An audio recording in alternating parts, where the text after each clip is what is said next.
Welcome to Power Code Music. In this presentation, we are going to analyze and compare the differences between the Tascam DP03SD Digital Portastudio and the Boss Micro BR-80.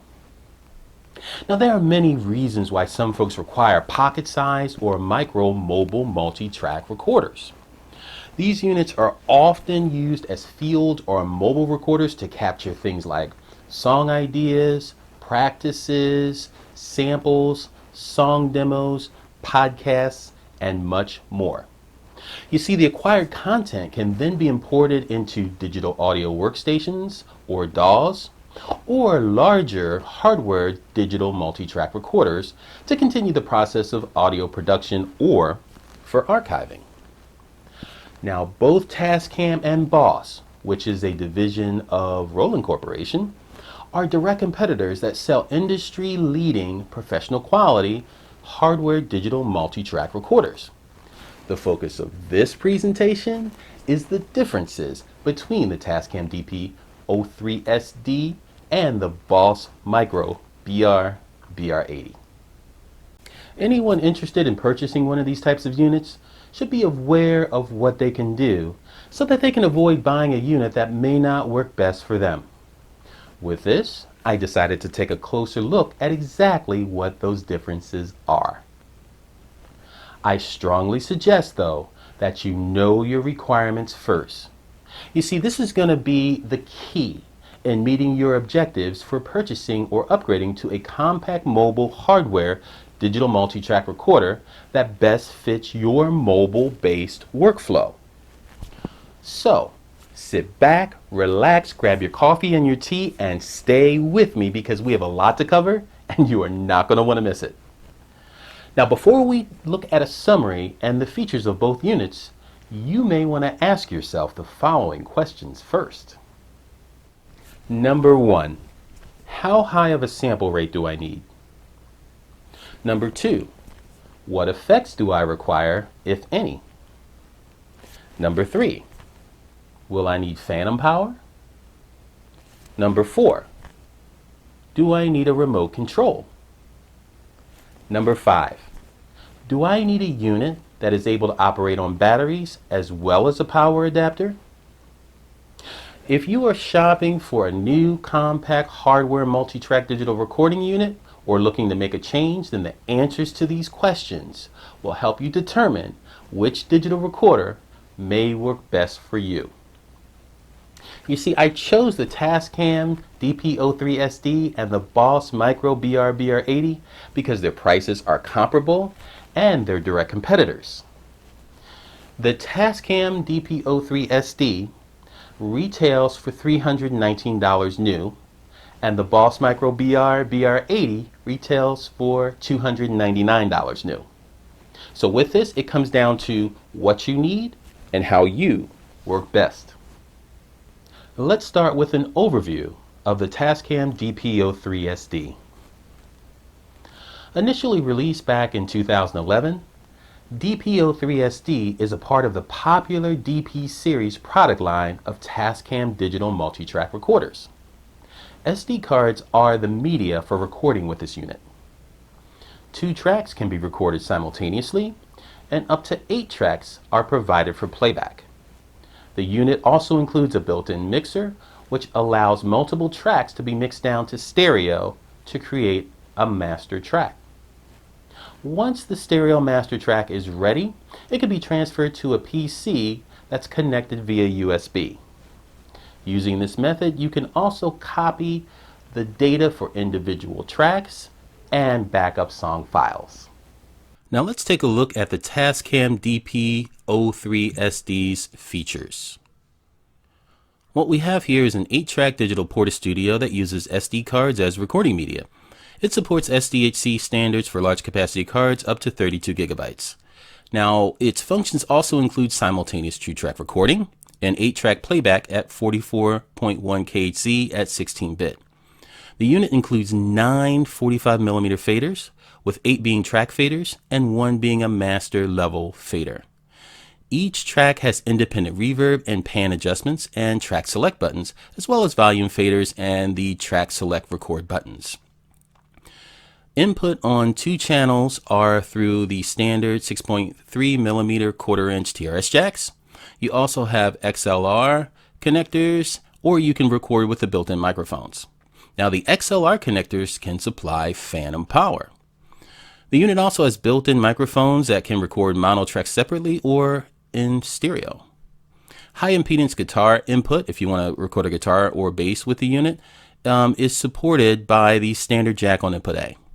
The graphics display is a 128 by 64 pixel, and we have an independent 2-band equalizer on each input and playback track. The unit also allows you to mix down to a dedicated master track, and mastering effects can be used on mix downs of those master tracks. The reverb effect, which is the predominant effect on a unit, can be adjusted independently for each playback track. We also have automatic punch in and out functions along with a track bounce function. Track editing functions include copy, move, open, cut, silence, clone, and clean out. Undo and redo functions are also included, and a multi-undo is also available that shows your operation history. The unit has a locate mark function along with tuner and metronome. WAV files can be backed up on songs on the FAT partition of the SD card, and those can be copied to a PC that's connected via USB 2.0. Punch in and out and other functions can be assigned to and controlled by a foot switch. Let's move on to an overview of the Boss Micro BR-80. In July 2011, Boss released the Micro BR-80 digital recorder, which was an updated version of the popular Micro BR digital multi-track recorder. SD cards are the media for recording with this unit. BR-80 has 8 tracks of playback and 64 virtual tracks for overdubs and alternate takes. The E-band mode on this unit provides practice tools such as tempo adjustment and center channel cancellation, which is used to basically remove things like pre-recorded vocals and guitar solos. The unit also has various amps and effects that deliver a variety of guitar tones. Let's look at the Boss Micro BR-80's features. This unit is equipped with 3 modes, and if you understand these 3 modes, then you will pretty much have a good handle on how to use the unit.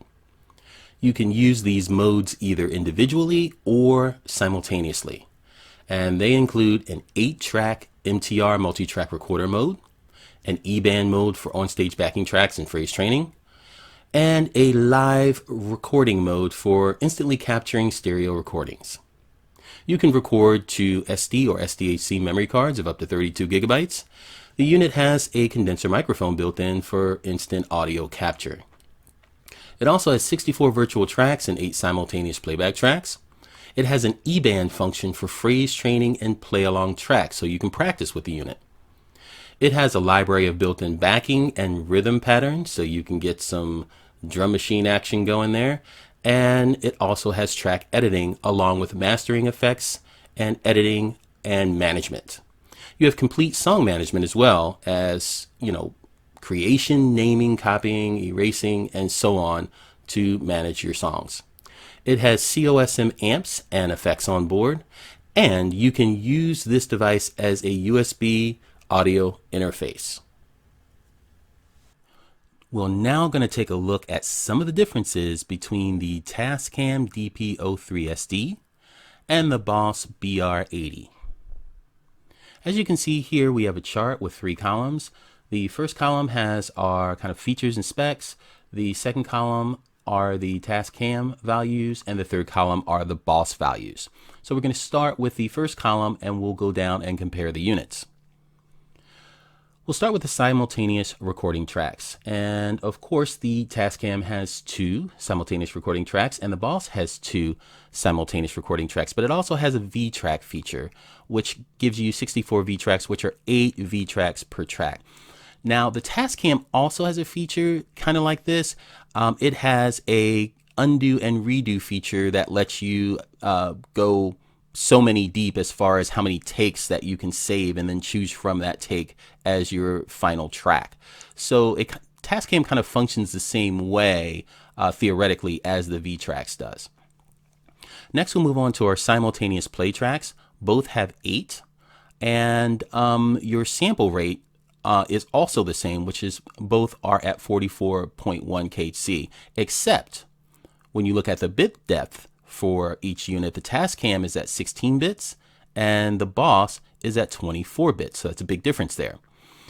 Moving on to effects. The Tascam has 6 reverb effects, which are listed there. And it's primarily reverb effects on this particular unit. Now the Boss has 7 different effects groups, which include guitar, vocal, acoustic, bass, and more. So the Boss definitely has much more effects, and they're grouped as opposed to the Tascam. When it comes to EQ, the Tascam has a 2-band EQ per track, and the Boss has 3-band EQ per track. The compression, when it comes to Tascam, they have mastering compression, and the Boss has track compression and mastering compression. Let's look at phantom power. The Tascam has it, the Boss does not. Number of preamps. Tascam has 2, the Boss has 1.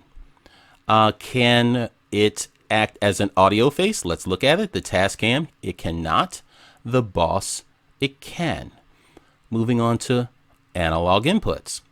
Here we have on the Tascam many more inputs, including an optional foot switch, whereas the Boss has lesser inputs. Moving to analog outputs. The Tascam has 1 stereo RCA and 1 8-inch for the headphones, and of course the Boss again has less. It has 1 8-inch stereo analog output. USB connectivity. Taking a look at the Tascam, we have basically a USB high-speed connection, or should I say US high-speed interface that you can connect to a computer for basically transferring files. Now the Boss has more features here. It has USB audio for that basically is going to support your audio interface, and it also can be powered that way as well. Let's move on to our built-in rhythms. So basically kind of a drum machine, all right, functionality, if it's built-in or not. Tascam doesn't have it. The Boss does. You can kind of build rhythms for your song using the Boss. Can't do that with the Tascam. Moving down to remote capability, remote foot switch. Tascam has one. The Boss does not. User interface. Now here's where the Tascam really shines. You have, again, 9 45mm faders. You have trim knobs, track knobs, pan knobs. The Boss doesn't have this. It's more of a challenge to navigate on the Boss. So if you like using hands-on faders and trim knobs and track knobs and things like that, then the Tascam's gonna be for you.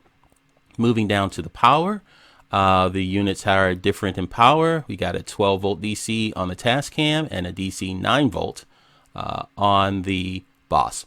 And then when you look at your height, depth, width, and weight, again, you will see that overall your Boss is going to be lighter than the Tascam and smaller than the Tascam. In summary, both are quality professional units that can produce superior audio. For me, the biggest differences in these two units are the user interfaces. The Boss appears to be more complex to navigate than the Tascam. I like using knobs and faders because I'm hands-on, but not everyone else is like that. Not everyone likes that type of user interface. Again, it's important to know your recording requirements first before you purchase or upgrade. Just because something may appear to be more advanced doesn't mean that it's the right fit for the way you need to be the most productive. The bottom line here is that a tool that works great for one person may not be the best device for you. Well, that's a wrap. If you like this video, please give it the thumbs up and click the subscribe button on your screen now to join our group. We have new videos coming out every 7 to 14 days, and we would love to have you be a part of our team. Also, leave a comment in the comment section below. Let us know what you think about this video, and check us out on Facebook, Instagram, and Spotify. While you're here, listen to some of the other music, check out some of the other videos, especially the playlist, because they're designed just for you. Thank you so much for stopping by. We really do appreciate it, and we look forward to seeing you soon.